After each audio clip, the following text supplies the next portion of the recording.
मोठमोठ्या हटलीनं गेलं ना की लई सोय असती मग. हो की.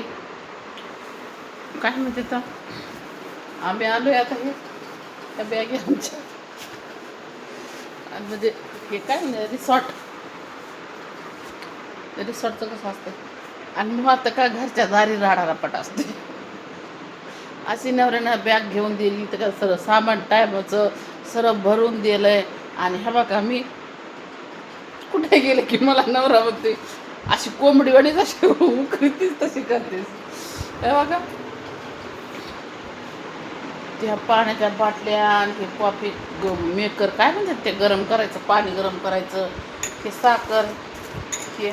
आणि मी का मला हे दूध तोंडाला लय आवडते बरं का. तर हे नुसतंच खाते हे काय म्हणतात कॉफ्या साखर हे ते असं सगळं असतंय. पण एकच भानगड असते बरं का.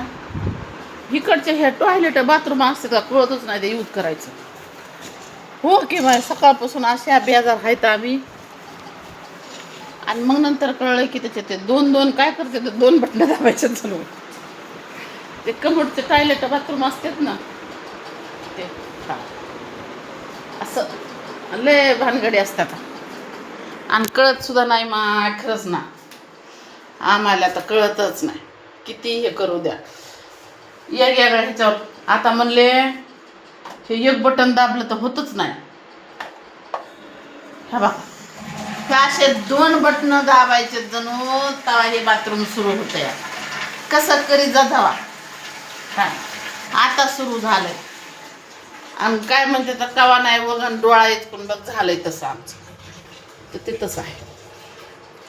पण आता कामधंदे करतात म्हणून भेटतात ह्या संध्या. किरायाच्या घरात राहतो सरकारी घराच्या घरात राहतो झोपड्यातून आलेलो. हे लय हे असं बघायला भेटत आहे ना आहे ना. एकंदरीत असं आहे.